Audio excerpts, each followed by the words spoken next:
Howdy folks, welcome to another edition of Musket Matters. In today's video we're going to talk about dunk cleaning a revolver. So this is my preferred way of cleaning these revolvers. I typically only do a full teardown and disassembly once a year maybe. It's just not necessary. I shoot these guns in competition about every month, so I don't really need a meticulous clean every time. Since they're just going to get turned around and get shot again in a couple weekends anyway. So this is good enough for my purposes. And I also think that when you tear these guns down, even if you use a nice set of gunsmith and screwdrivers, you're probably putting more wear and tear on the screws and the gun in general than not.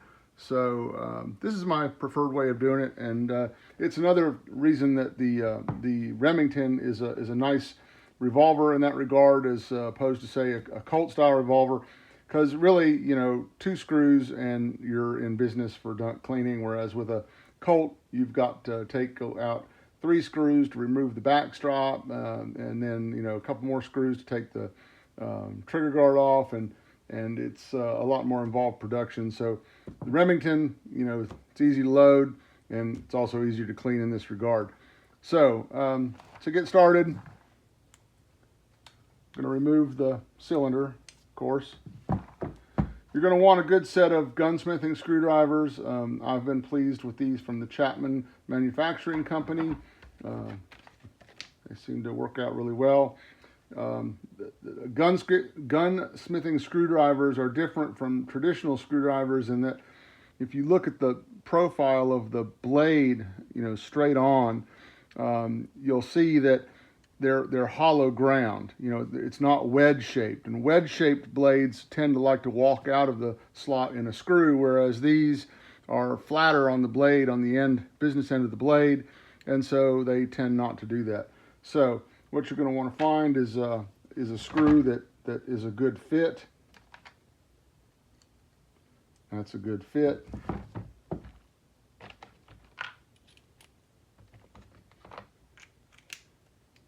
And then we're going to remove that screw. So one screw to remove the grips. And then we have one screw to remove the trigger guard. So again, we want to find a appropriate sized bit. That one seems to fit nicely. And then we'll remove that screw also.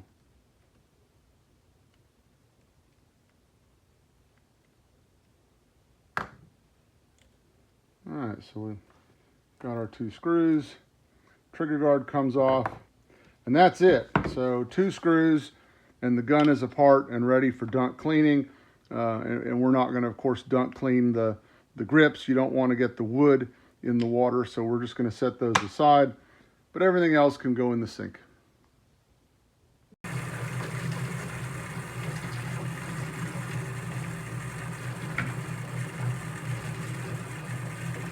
All right, so I like to do my dunk cleaning here in my utility sink. It's convenient because I've got the water right here and drain and all that, but you could just as easily do this in a 5-gallon bucket with a little bit of soapy water in it. So all this is warm water with a couple squirts of dish detergent in it, and that's it. Nothing fancy. It doesn't have to be boiling hot water. Contrary to popular opinion, you don't really need scalding hot water to clean your black powder guns. So with that, I'm just going to take my parts, and obviously the wood grips are off, and the whole thing just goes into the soap. So I like to have a couple toothbrushes for cleaning, and the toothbrush you're going to find useful is a child's toothbrush. It really kind of gets down into some of the parts. Get some on your toothbrush. And then you just kind of go over it, all the usual sooty, dirty places.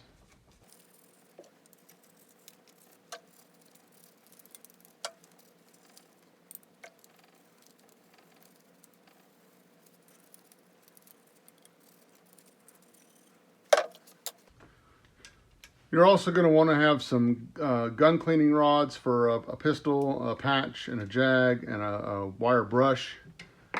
And that's for getting the barrel clean, and also for the cylinder.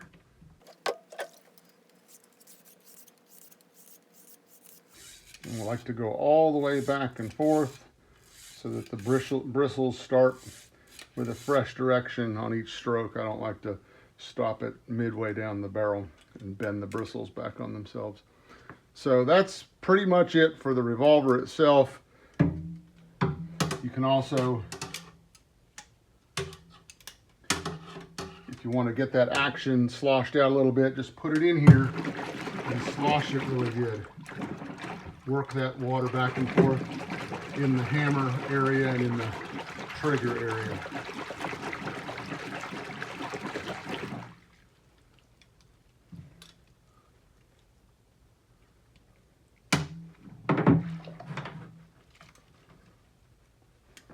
For the cylinder, you just want to get each chamber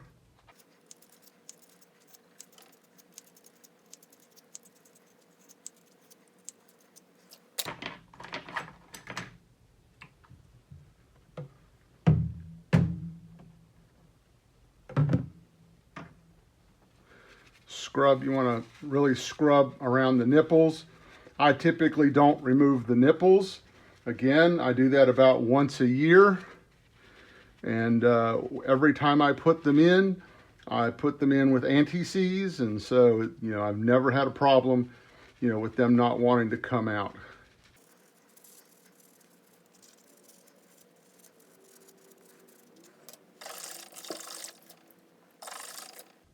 That's that.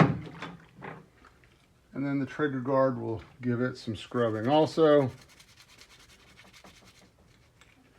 Now I always polish my brass on all my military guns. I feel like that is what soldiers would have been forced to do in the field by their sergeants and stuff whenever there was downtime. I doubt they had dirty brass. But anyway, some people don't, and that's fine.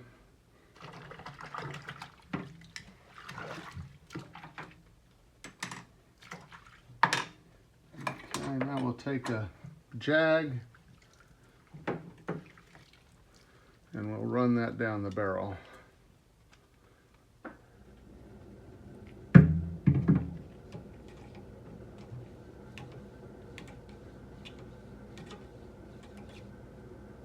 You can see nothing came out on that patch. Really, with the brush, it's probably good enough. I'm going to dry patch it after we're done cleaning here, and finish it up with ballistol, but we'll get to that. All right, so that's pretty much it for cleaning. Now we want to rinse off the soap. We'll pull the plug here.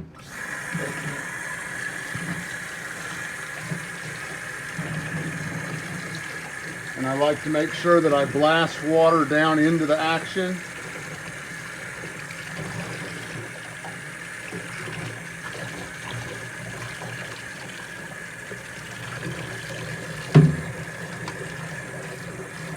If you find that you missed a spot, go ahead and get it.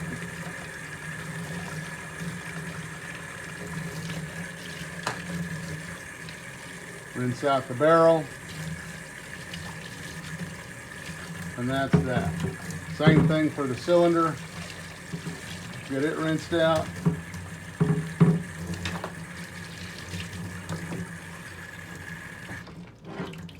All right, that's it for the cleaning, and now for the drying.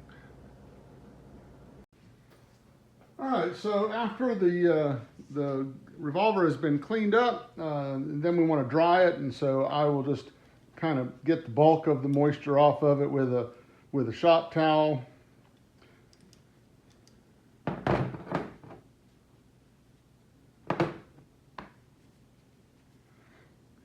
And then this is the key ingredient here, is compressed air.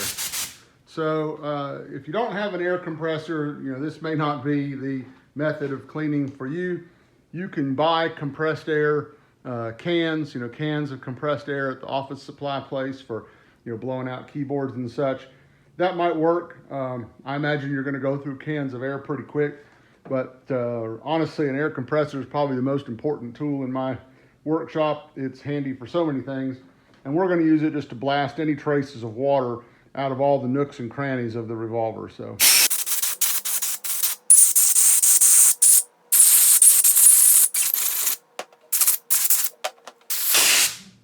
I like to get down into this plunger mechanism so that we blast any water that's trapped in there. Want to make sure you get down in the action really well.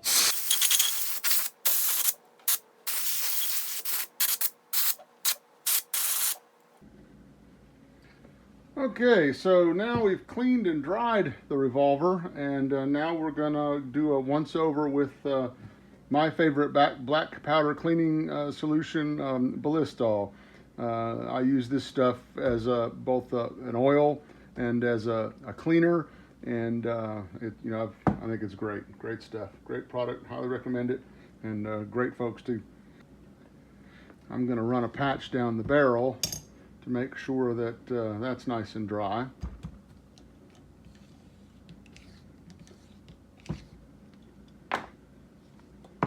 All right, now we can get started with the Ballistol.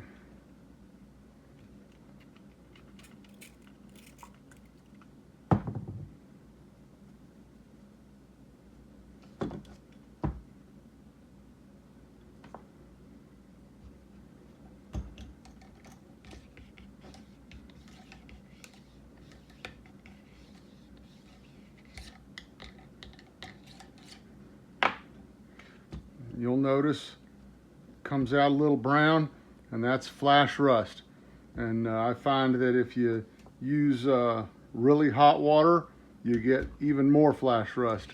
So that's why I'm not a big proponent of super hot water for these things, because I think it just, like most chemical reactions, heat accelerates them, and oxidation is no exception.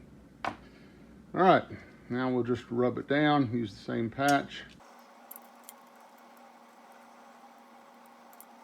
You can see we're still getting a little bit of dirt on the patch, and that's just because, I didn't get it completely clean during the dunk cleaning. Again, this is not meant to be a super detailed cleaning. It's just good enough to get it back in action for next weekend's competition or the next month or whatever the case may be. But I find that this is good enough for a general cleaning.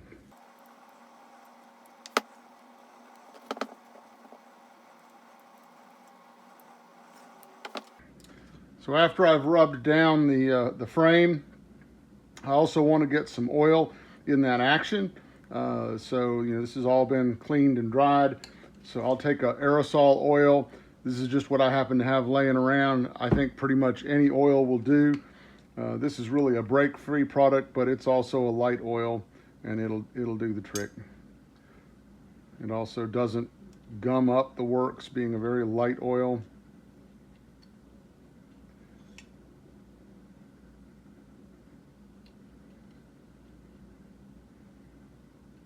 Anywhere you might have some trapped moisture, it's a good idea to get some oil. In particular, I like to get into this plunger mechanism because it's very hard to dry that, even though I hit it with the compressed air really good. We want to make sure that that's nicely oiled.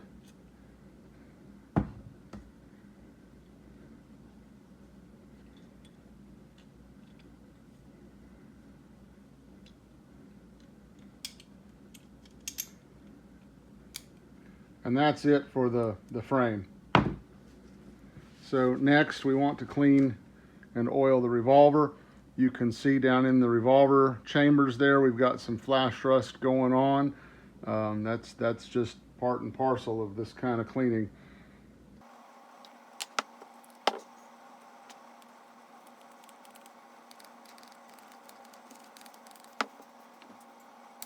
I take the jag off and use the cleaning rod to push the patch through the cylinder axle. hole. And then you can just pull that through.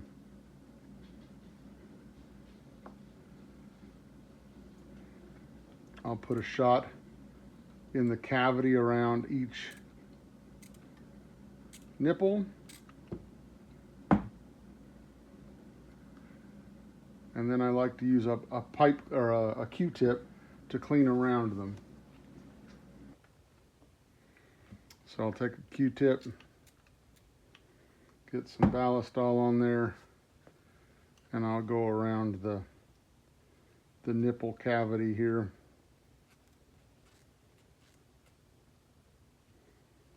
And if you really wanted to be vigorous here, you could use a toothbrush, but I don't think it's necessary.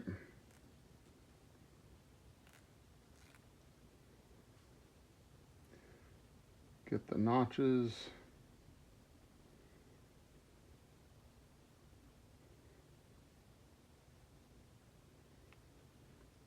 And then I also like to get down into the cylinders, the bottoms of the cylinders, since the jag may not get down in there.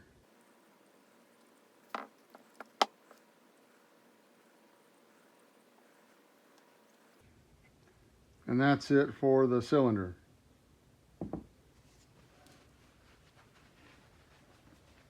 Last but not least, I like to use some metal polish and polish up the brass. Again, this is not necessary. A lot of people prefer to not polish their brass, and that's fine.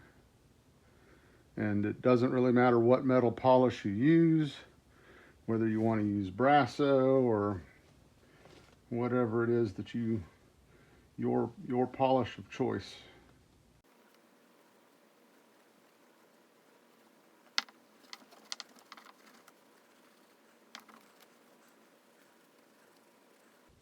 If you do this regularly, it doesn't take a lot of effort to keep it nice and shiny.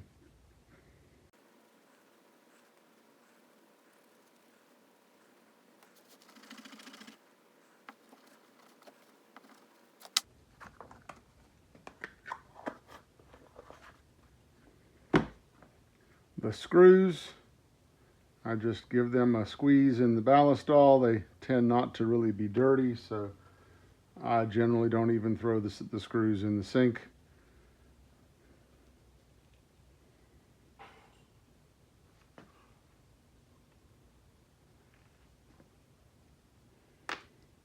All right, and so now we're ready for reassembly. So reassembly is the reverse of disassembly. We take our trigger guard, put our screw in place,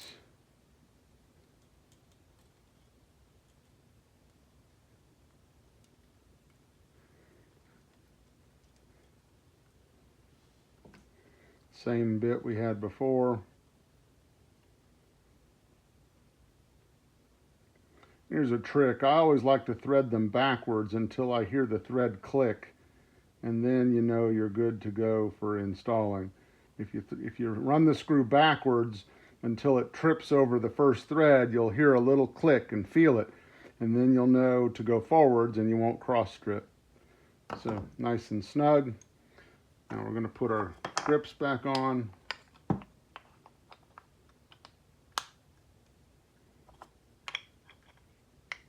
And there's an alignment pin and a hole, so it's easy to put them back together. Put in our screw. Oh. Always want the right bit. All right, again, I'll run it backwards. There, do you hear that? Hear that click? That click is you tripped over the first thread. Now you can run forwards without any risk of cross stripping. And you just want it snug, doesn't have to be tight. And now we'll put the cylinder back in.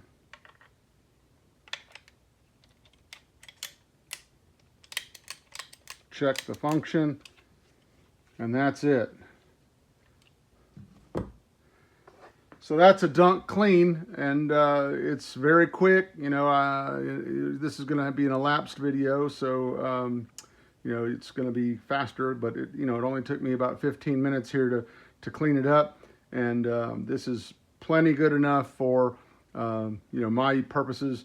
If I want a really complete detailed clean, then I'll do a complete disassembly. But like I said, I only do that about once a year. So that's it. Hope you enjoyed this video. If you did, please like and subscribe down below, and stay tuned for the next edition of Musket Matters. This video is sponsored by Fourth Armory, your source for templates for making historical paper cartridges.